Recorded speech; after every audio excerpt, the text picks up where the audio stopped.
It was just a glitch.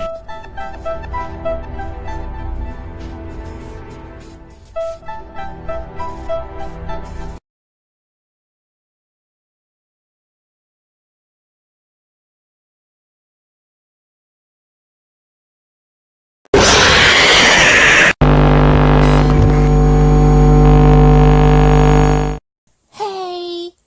J'ai tout cassé, c'est ça? Non, ouais. J'ai tout cassé. Ok. Bon, bah, c'est fichu. Aujourd'hui, on va parler d'un personnage qui unit toute la licence. J'ai dit toute la licence. Merci. Et oui, c'est extrait d'un truc que j'ai fait avec le ROM.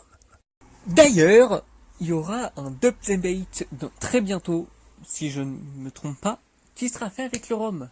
On en a discuté, et normalement, c'est confirmé. Je ne sais pas encore quand la date exactement, mais je vous préviendrai, bien évidemment. Et j'espère que ça vous plaira, parce que ça risque d'être très absurde. Et tiens, justement, en parlant d'absurde aussi, aujourd'hui, on va parler de The Mind Behind the Slugger, de Dave Miller, de William Afton, du Purple Guy, de Springtrap, de Scraptrap, de Dinchtrap, de Vanny, non, de tous, toutes ces formes, de 2014 à nos jours. Donc, préparez-vous entre analyse, bordel, paradoxe et absurdité.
Bordel, sérieux, ce qu'on sait du personnage, c'est le fait qu'il serait impliqué dans des disparitions, voire des meurtres infantiles, de 2 qui passent à 5, voire c'est 7.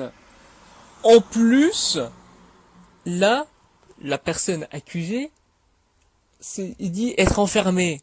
Je sais que William a été enfermé dans Springtrap, mais quand même, c'est un retcon, déjà. Mais alors, ou sinon, c'est même pas la même personne, c'est tout.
On a enfin du développement d'un personnage. Parce que maintenant on sait tout de ce qu'il a fait. Non, même pas. Et ça c'est con. Mais je vais vous expliquer du coup ce qu'on sait maintenant avec le personnage. Et vous allez voir que même là, c'est débile, paradoxal et absurde. Genre, allez, dites-moi combien d'enfants a tué le Purple Guy. Et si c'est le même personnage. Ah, il y a déjà le débat Pink Guy versus Purple Guy. D'accord, bah déjà c'est un truc absurde. En plus, combien il a tué de gamins? Je vous laisse les calculer et vous allez me dire tous combien vous en voyez. Alors, j'ai entendu 5, j'ai entendu 6, j'ai entendu 11. Et d'où ça vient? Les 5 qui ont été faits avec Foxy, les 5 soit en plus, soit les mêmes qui sont quand on joue Freddy, dans la map de FNAF 2. Nous avons aussi celui de Puppet, et nous avons peut-être tous ensemble qui sont différents. C'est bien, mais du coup vous pouvez me dire combien il y a vraiment de meurtres? Ça va faire des débats. Et est-ce qu'il y a un seul tueur ou il y en a plusieurs? Ça va faire débat. Donc, est-ce que c'est normal que lorsqu'on est sur un personnage, bien qu'on soit sur une série, licence, franchise, qui est basée sur le mystère, il y ait des débats pour savoir un truc sur un personnage? Je peux comprendre qu'il soit mystérieux, c'est super intéressant. Mais, au bout d'un moment, ça devient inquiétant. Quand ton personnage, selon l'interprétation dès le départ, on ne sait même pas ce qu'il a fait, ok, il a eu l'état où il est allé dans Springtrap, enfin dans Spring Bunny pour devenir Springtrap. Mais même là, il y a eu un débat après. Mais bon, d'accord, ça sera après. Mais là, du coup, c'est une fatalité. Donc c'est cool. Il est mort avec ce qu'il a tué. Le tueur est tué parce qu'il a tué. Avec ce qu'il a tué. Et ça, c'est beau. Et ça, c'est ce qui a créé l'attente et les multiples possibilités sur la raison des meurtres de ce mec. Ou de ces mecs. Vous savez, vous, pourquoi il a tué? Eh ben, il y a encore beaucoup de visions. Bon, bah du coup, je pense qu'on va devoir en faire un chapitre dédié. C'est parti.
one fateful promise.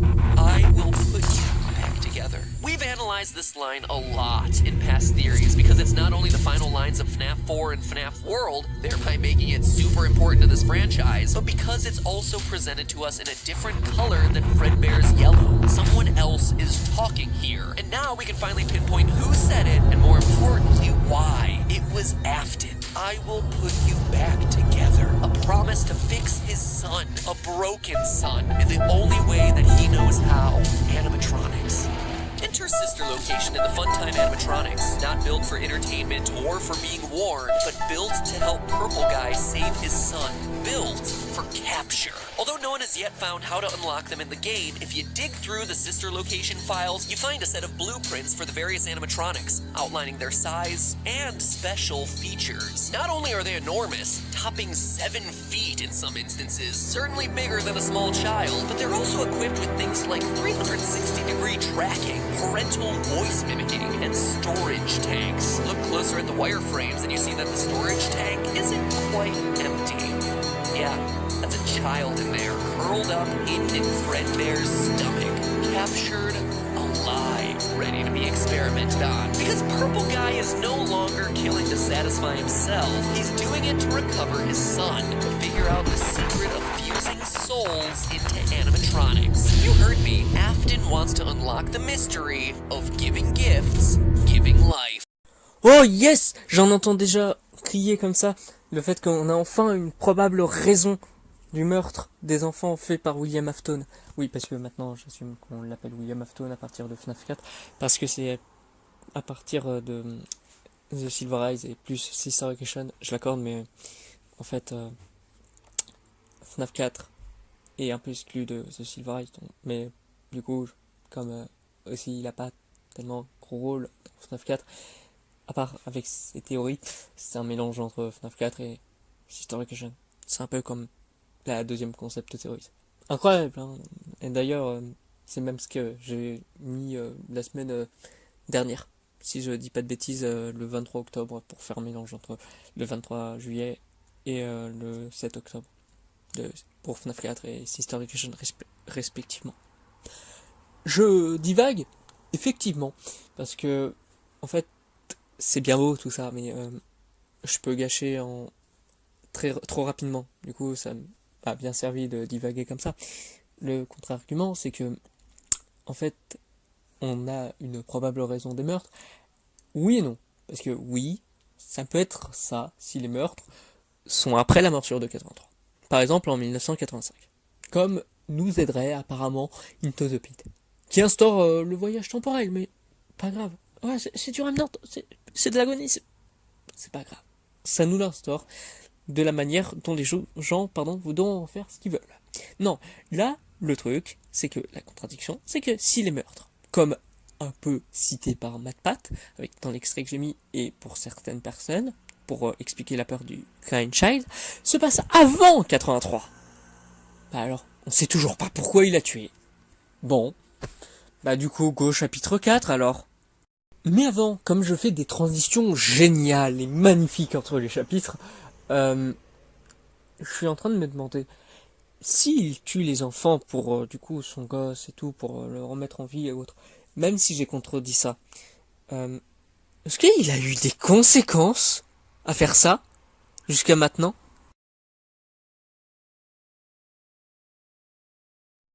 Alors non, il n'y a même plus besoin de faire une phase mini-jeu parce que on l'a déjà montré sa conséquence. C'est le fait qu'il meurt dans Spring Bonnie. Peut-être même le costume avec lequel il a tué les gosses. C'est incroyable. Non?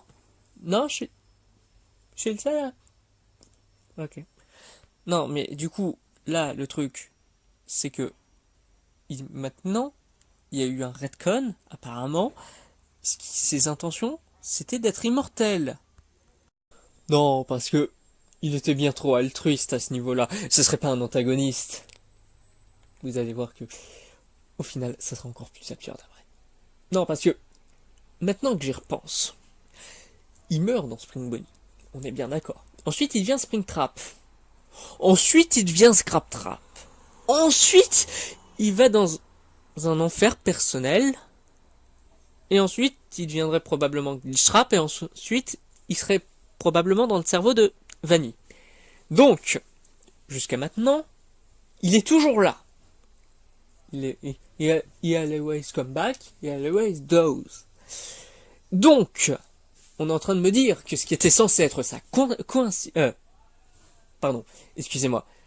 sa conséquence de ses actes devient sa raison de revenir et d'être toujours là. Et d'être toujours présent dans les FNAF. Donc, est-ce qu'on peut vraiment dire que c'est une coïncidence, que c'est une conséquence de ses actes? Parce que, pour moi, c'est plus, comment dire, ridicule. Alors, c'est bien beau parce que dans FNAF 3, il se cache dans le costume de Spring Bonnie pour fuir les enfants qu'il a tués, pour fuir ses responsabilités, et meurt dans le costume et devient Springtrap. Mais il les récupère par hasard pour faire ce qu'il veut. Mais c'est bon, tant mieux. Il y a un incendie au Fazbear-Fright où il était. Il peut enfin brûler et disparaître. Quoi? Attends, pardon, il a survécu à cet incendie. Mais putain. Quelle chance! Pour après revenir sur un Springtrap encore plus défoncé, pour être rebroyé et rebrûlé. Putain. Quelle chance! Alors que tout cela semblait maintenant être fait partie de son plan, surtout sur la précédente forme, il est dans un enfer personnel. Ah, ça c'est chais, c'est bien fait pour toi, tu peux pas avoir prévu ça. Ah merde, il est immortel en fait. Quelle aubaine! Ah non, maintenant il est carrément un virus informatique. Dans Five Nights at Freddy's VR Content. Pour être une peluche cliché et contrôler à distance une dame. Parce que on a mis ces morceaux dans le jeu VR. Ça, c'est un sacré coup de bol! Vous trouvez ça absurde? Nous aussi. C'est donc même pour ça que je vais en rajouter une couche. Et comment? Pas en foutant une couche à William, je sais que je pars loin, mais quand même. Non, en vous récitant le sonnet que j'ai fait sur William Afton. Oui, je vais à ce niveau-là. Ouais, je suis fou. William Afton. Aujourd'hui, je vais vous parler de William Afton, le businessman qui a tué 5, 10... Trop d'enfants. Car folie en mode on. Cependant, il se fera brûter, par 5 des bambins, pour mourir broyé dans son costume mannequin. Cependant, il en revient pour devenir Springtrap. C'est pas un souci, il y aura des esprits qui frappent, et le Fazbear-Fright va se retrouver dans un état délicat. Alors que tout semble fini, il s'en sort dans tous les cas. Quoi? Pardon? On peut nous avoir fait un cliffhanger. Notre Will est encore plus conscient, même de travers. Ça n'empêchera pas de recramer et rebroyer sous sa forme Scraptrap. Je l'appelle comme ça, mais elle s'appelle William Afton, hein, pour ceux qui ne savent toujours pas. Il a bien vécu un enfer personnel. Oh bon Dieu. J'avais oublié le cas de l'Ultimate Custom Night, qui était encore perpétuel. Sur est-ce que c'est FNAF 7 ou est-ce que ça ne l'est pas? Arrêtez, décidez-vous ensemble. Parce que chacun son interprétation, j'imagine. Non, sérieusement. Ça n'empêchera pas Glitchtrap et Vanny. Attends, donc Glitchtrap devient Vanny, oui. Mais donc, il devient Trap. Attends. Si je résume tout ce que je viens de dire sous ce sonnet faussement sérieux, ou c'est purement délire, c'est vraiment nawak. Je veux dire, William Afton, le mec qui s'est fait passer pour Dave Miller et tout pendant longtemps, dans les bouquins bien sûr, eh ben, il devient Springtrap. Ok, ensuite il devient Scraptrap. Enfin, le nom fandom. Le vrai nom c'est William Afton, je l'ai déjà dit. Ensuite, il va dans son enfer personnel, mais ça peut être Michael. Ok, donc ça c'est un autre débat. Mais aussi, après ça, il devient Glitchtrap. Et ça aussi c'est un nom de fan. Normalement son vrai nom c'est Spring Bonnie Man. Mais après il devient du coup Vanny. Mais Vanny c'est une femme. Donc, si Spring Bonnie Man est William Afton, ou une de ses formes, William Afton est un trap. Je blague pas. Ça semble être une femme, mais c'est un homme. Parce que il manipule une femme, donc c'est quand même son esprit, j'imagine. C'est compliqué, mais c'est compliqué. De rendre William Afton logique, bordel. Bon, au moins, ce qui est sûr, c'est que c'est l'antagoniste principal de la licence multimédia qui est Five Nights at Freddy's.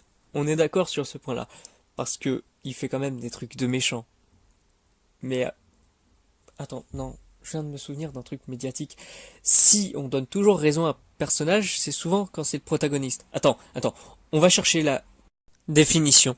Oh le con. Putain, Scott. Non, il est pas sérieux. Mais bordel.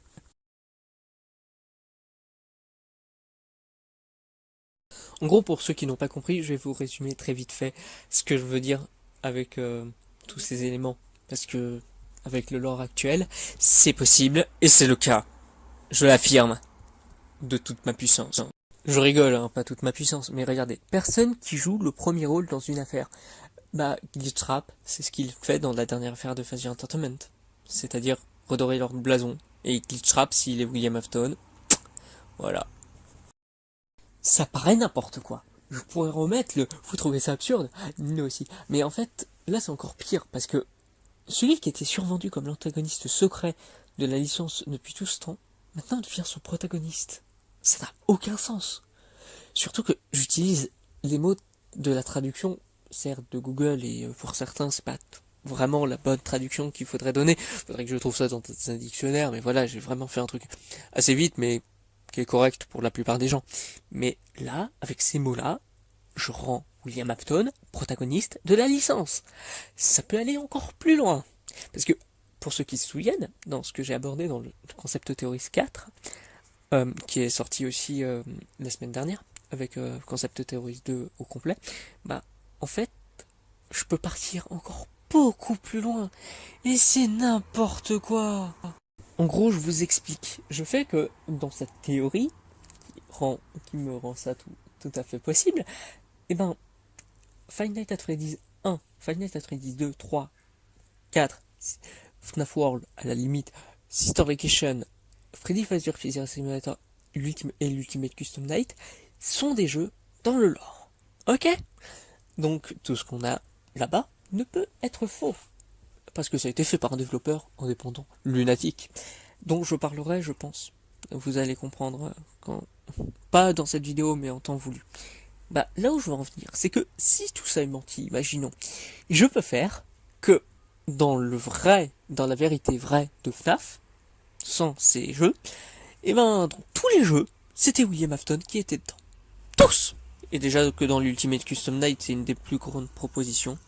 Puis oui, maintenant que j'ai parlé du concept, du semi-concept ou du concept comme vous préférez, et l'idée du semi-reboot que je viens d'utiliser, bah en fait, je peux faire revenir sur une des théories les plus absurdes, les plus débiles, les plus improbables, c'est le fait que William Afton soit innocent.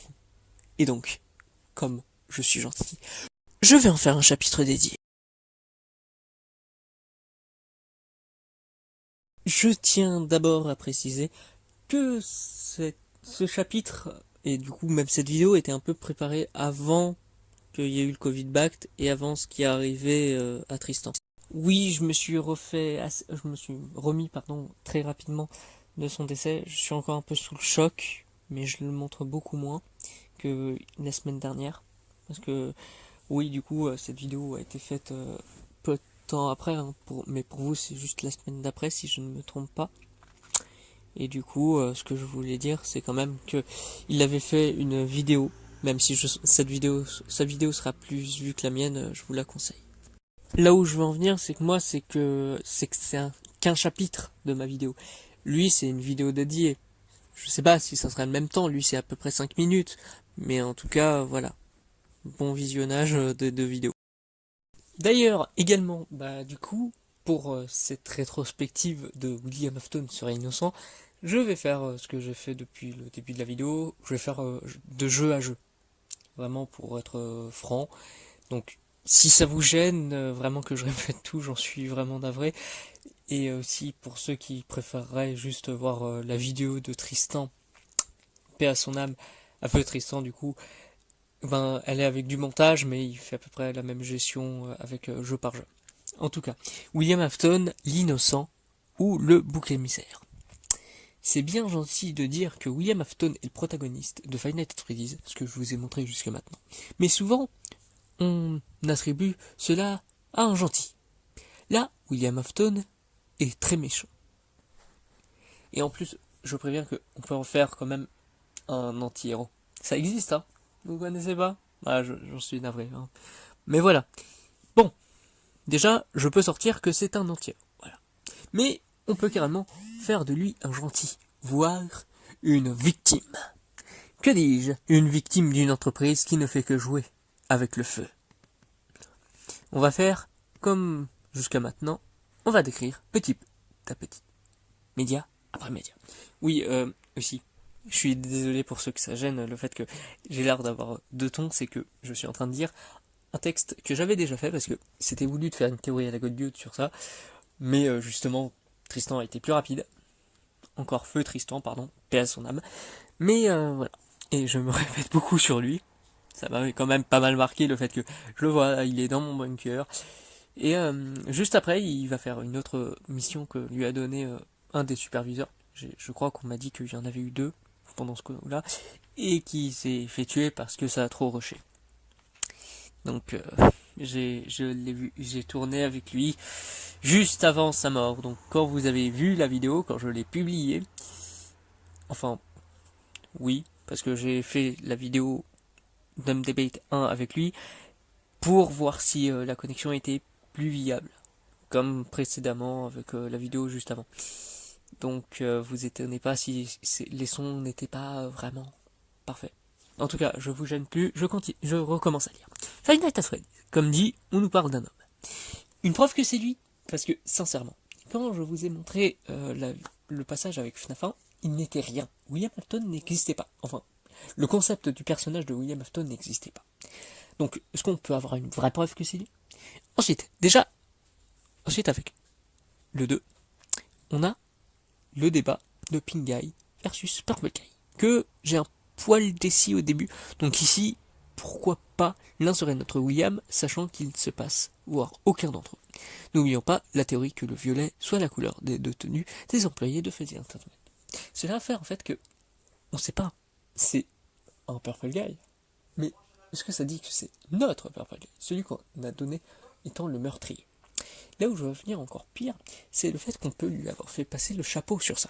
Mais c'était juste un employé qui a été sous les commandes de Freddy Entertainment de tuer. C'est possible qu'ils avaient un psychopathe. On accepte bien que le patron de Freddy Entertainment, voire le copatron, William Afton, soit le psychopathe. Donc pourquoi pas juste un employé? On ne sait pas, il n'y a aucune confirmation. Le 3. L'entreprise peut avoir demandé à notre William d'aller dans le dernier restaurant détruire les modèles avec un chantage, qui sait. On peut carrément lui avoir fait un chantage. Par exemple, mais on n'en sait rien. C'est même là où il y a eu le grand débat de savoir pourquoi William Afton est allé détruire des animatroniques. Enfin, pourquoi Purple Guy? Parce qu'à l'époque, on ne savait pas qu'il s'appelait comme ça. Ben, on ne sait toujours pas, du coup, sur cet élément. Et c'est là où c'est bien complexe. C'est que, est-ce qu'on est vraiment sûr que c'est lui? Alors non, c'est rien. Et oui. Mais déjà, imaginons que c'est bien lui, il a eu un chantage, et du coup, il est allé dans il est mort dans Springtrap, dans Spring Bonnie, et il en est déjà devenu assez fou de pas se laver depuis 30 ans. C'est même ce que nous dit le Fun Guy dans FNAF 1. Donc, est-ce que c'est ce qui est arrivé à notre Purple Guy? C'est possible. Five Nights at Freddy's 4. Encore une fois, avec la supposition des tenues violettes, mais aussi que là on le voit en tout début de timeline, les enfants peuvent être déjà les siens, mais alors pourquoi Freddy Entertainment n'explorerait pas quelqu'un de fragile qui vient de perdre son fils? C'est possible. Ils peuvent utiliser le fait qu'il soit si mal psychologiquement qu'ils l'utilisent comme bouc émissaire pour l'anéantir. Surtout que là le truc c'est que on voit pas trop faire des trucs. C'est qu'avec Sister Location qu'on a commencé à dire même là il a fait des trucs William Afton. D'ailleurs c'est même là où on peut voir que tout ce qu'on dit qu'il a causé, déjà il peut l'avoir causé, donc c'est à voir avec lui, et du coup c'est sous la vision de ce qu'il a fait qu'on suit la suite de l'histoire, donc ça peut être le protagoniste ou ça, mais aussi que c'est lui qui a subi tout ça. Imaginons qu'il est toujours le créateur, et qu'on lui met ça sur le dos et tout, et que même on rit avec FFPS, mais on en parlera juste après, là ça continue cette idée-là. Ça peut être le fait qu'il soit vraiment le bouc émissaire, mais jusqu'au bout. Et que ça aille jusqu'au fait qu'on l'accuse et tout. Je pense que je sais pas si vous voyez ce que je veux dire. Mais du coup, on va parler de Sister Location. Mais attention, quand je disais qu'il avait perdu son fils, c'est pas tout, parce qu'il y avait dans Sister Location, on apprend qu'il a aussi perdu sa fille dans sa filiale de Faster Entertainment, et qu'il aurait pu créer.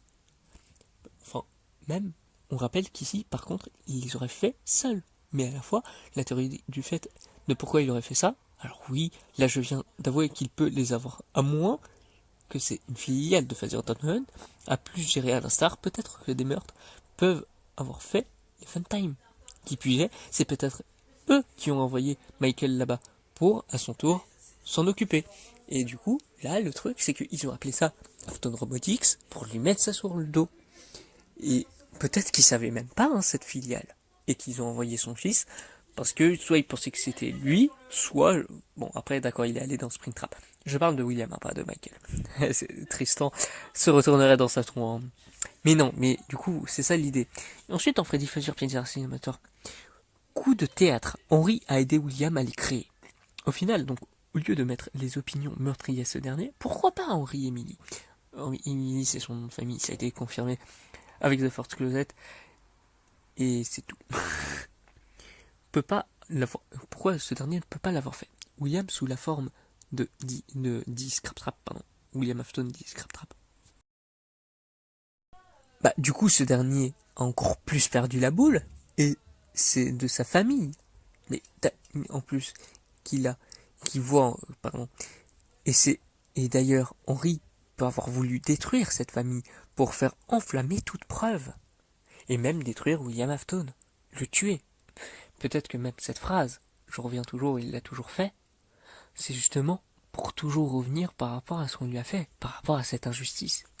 En tout cas, alors là, pour le coup, on le joue, c'est bien le protagoniste. Voilà, dans l'Ultimate Custom Night, on peut même sortir dans la théorie que tout le monde essaye de plus accepter que Mike Purg, il est le protagoniste. Donc ça, c'est déjà, il récupère... Ah oui, c'est peut-être un spin-off. Mais bon, autre que je peux utiliser, autre que la tenue violette, voilà.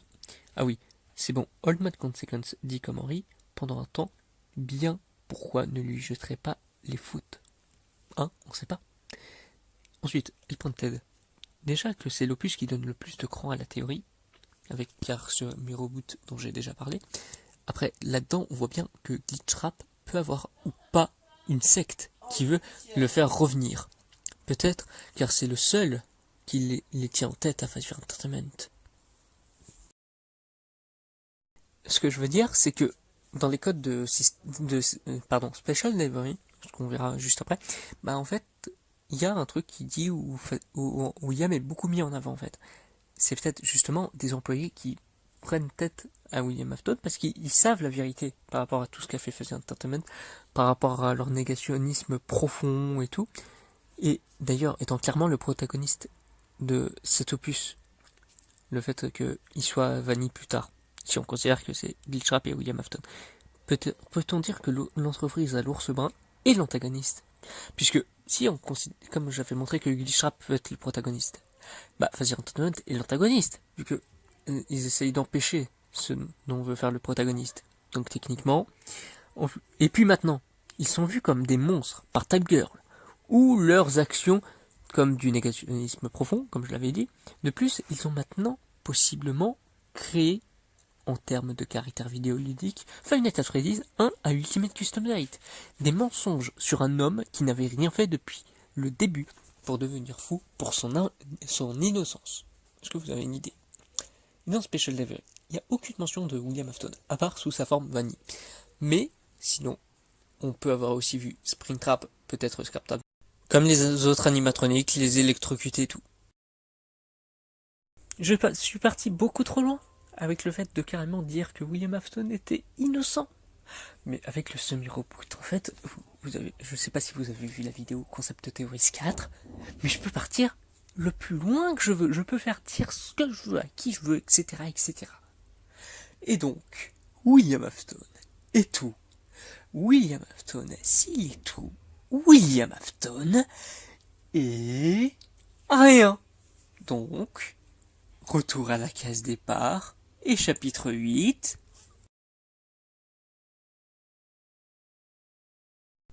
c'est une idée philosophique, mais si quelque chose est tout, s'il est vraiment tout, c'est-à-dire que chaque chose que tu vois, tu peux lui attribuer ça. C'est-à-dire qu'il n'est rien en soi.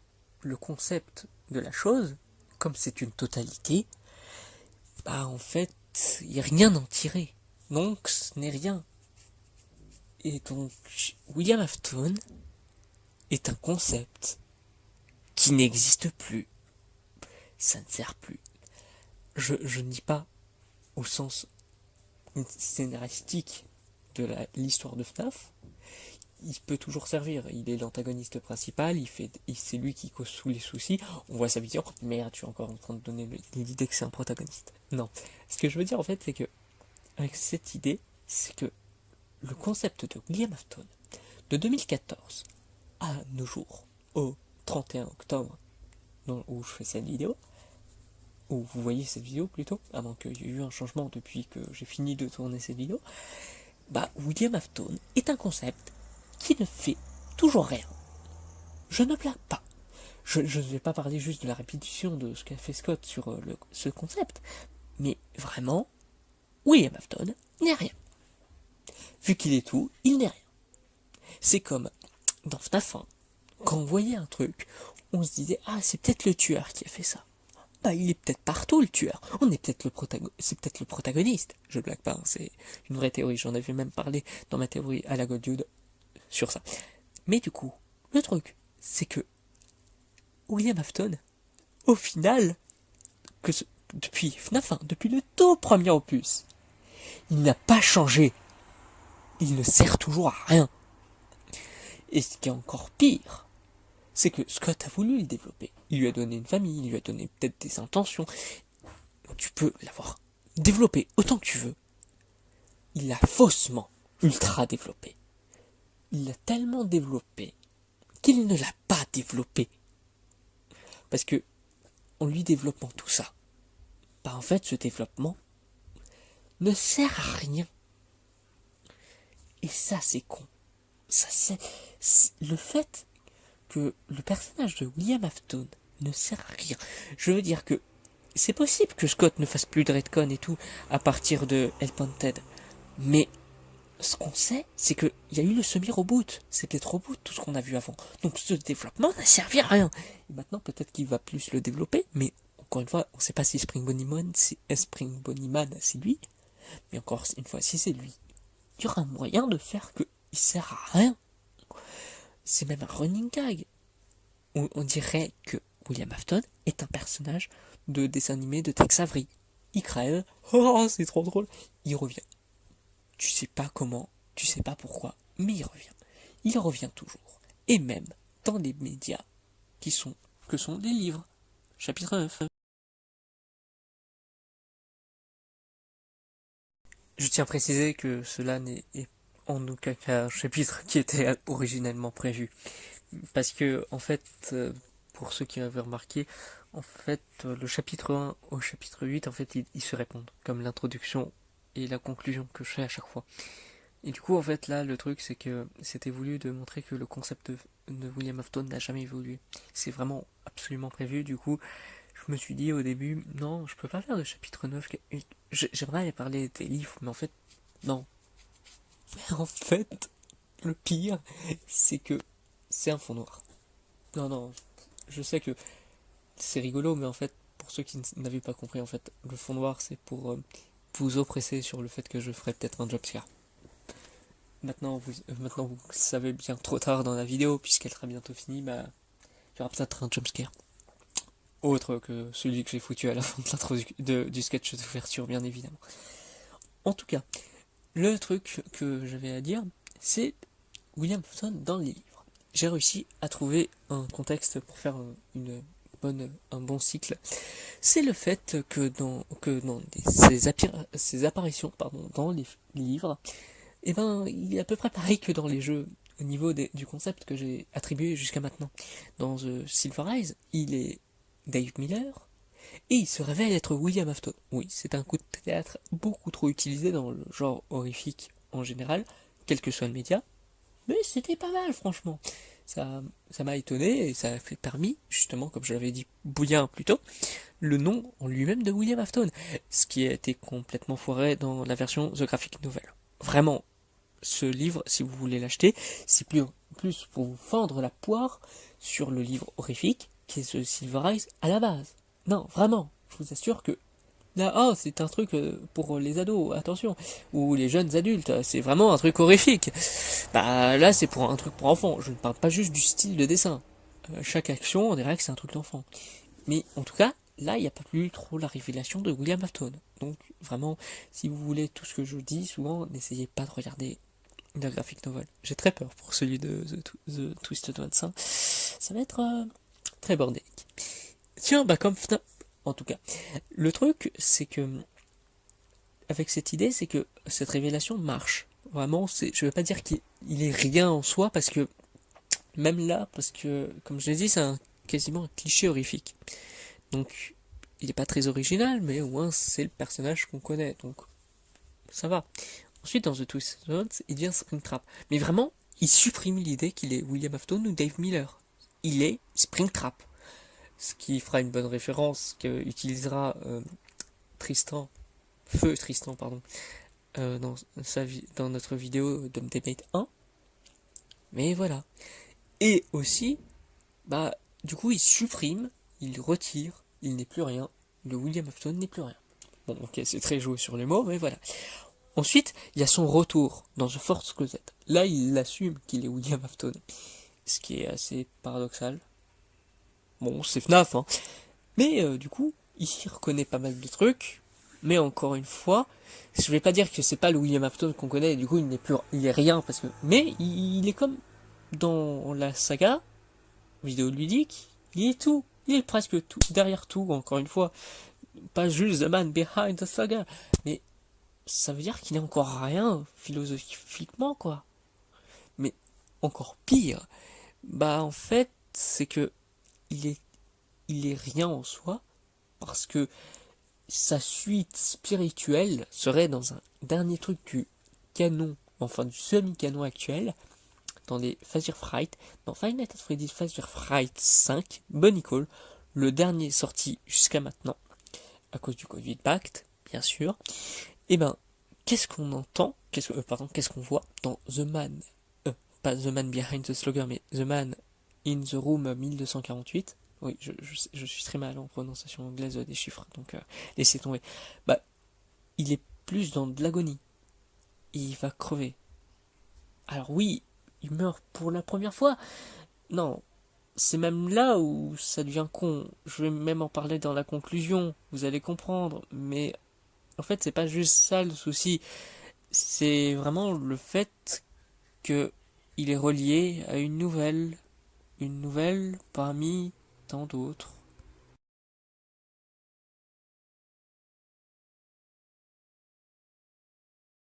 Du coup, c'est le truc par référence de FNAF.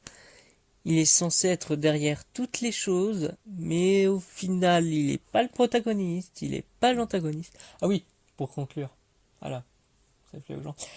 Aussi, il est censé être récurrent, mais à la fois, il est devenu quasiment au second plan, étant que dans une nouvelle, d'un recueil de nouvelles, dans un ensemble de recueils de nouvelles. Oui, il est Glitchtrap, il est probablement dans Vanille aussi. Pardon, probablement Glitchtrap et probablement dans Vanille. Rien de dégueulasse. Bon, presque en fait, avec In the Flesh. Mais, du coup, là, le truc que je comprends pas, c'est que tout est paradoxal sur ce personnage. C'est même pour ça que je dis qu'il est celui qui représente Inverse plus FNAF en soi. Et c'est même pour ça que le prochain Decrypted Character, qui sera un Devcrypted Character, vous allez comprendre, est plus celui qui représente tout ça. Ça n'a aucun sens. Je voudrais une logique sur ce personnage. Je voudrais un arc narratif qui soit cohérent. Je n'ai pas envie que l'antagoniste de ma série soit celui qu'on voit crever pour revenir juste après. Oui, c'est un cliché horrifique, ça aussi. Mais pas quand, volontairement, il devait vraiment mourir. quand il était censé crever, quand c'était vraiment prévu et tout. Oui, je sais que c'est aussi probablement ce qui est arrivé à beaucoup de séries pas vidéoludiques justement, cinématographiques horrifiques. Mais là, le truc qui me gêne le plus aussi, c'est le fait que il était censé crever dans Springtrap, dans Spring Pony pour devenir Springtrap. C'était pas censé être le truc qui l'aide. Et encore pire, et vous allez voir que c'est comme ça que je vais finir, avec l'agonie, qui est le sentiment qui redonne la vie. C'est parce qu'il est mort qu'il est en vie.